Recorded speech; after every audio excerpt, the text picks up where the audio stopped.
नमस्कार, आप देख रहे हैं आर्यावर्त टाइम्स। बिहार की राजनीति से इस वक्त की एक बड़ी खबर सामने आ रही है। मोकामा से पूर्व विधायक और बाहुबली नेता अनंत सिंह को पटना सिविल कोर्ट से बड़ी राहत मिली है। अदालत ने उन्हें जेल में रहते हुए भी विधायक पद की शपथ लेने की अनुमति दे दी है। इस फैसले के बाद बिहार के सियासी गलियारों में हलचल तेज हो गई है और एक बार फिर अनंत सिंह सियासत के केंद्र में आ गए हैं। दरअसल बिहार विधानसभा चुनाव प्रचार के दौरान तेजस्वी यादव ने अनंत सिंह को उम्मीदवार बनाए जाने को लेकर एनडीए पर जमकर हमला बोला था। उन्होंने सवाल उठाया था कि जिन नेताओं पर गंभीर आपराधिक मामले हैं, उन्हें टिकट क्यों दिया जा रहा है। अब वही अनंत सिंह जेल से बाहर आकर विधायक पद की शपथ लेंगे, जिसको लेकर विपक्ष एक बार फिर सरकार पर हमलावर है। मोकामा क्षेत्र में छोटे सरकार के नाम से मशहूर अनंत सिंह लंबे समय से बिहार की राजनीति में दबदबा रखने वाले नेताओं में गिने जाते हैं। उनका राजनीतिक सफर जितना मजबूत रहा है, उतना ही विवादों से भी भरा रहा है।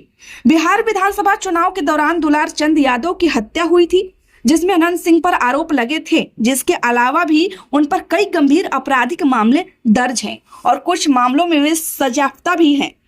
इसी वजह से उनकी विधानसभा सदस्यता पर भी खतरा मंडरा रहा था।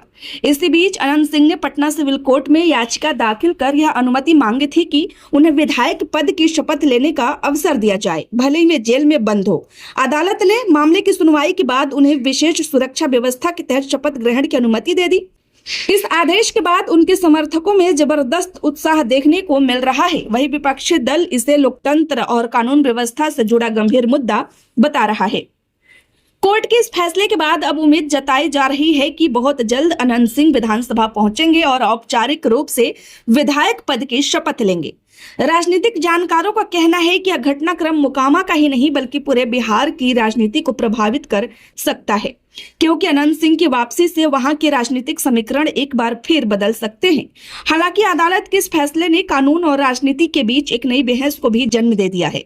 विशेषज्ञों का मानना है कि दोष सिद्धि के बावजूद कुछ विशेष परिस्थितियों में अदालत किसी जनप्रतिनिधि को संवैधानिक जिम्मेदारियों के निर्वहन की अनुमति दे सकती है।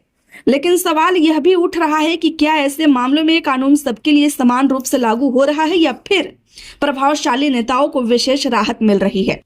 विपक्षी दलों का कहना है कि यह फैसला सरकार की कार्यप्रणाली और न्याय व्यवस्था दोनों पर सवाल खड़े करता है।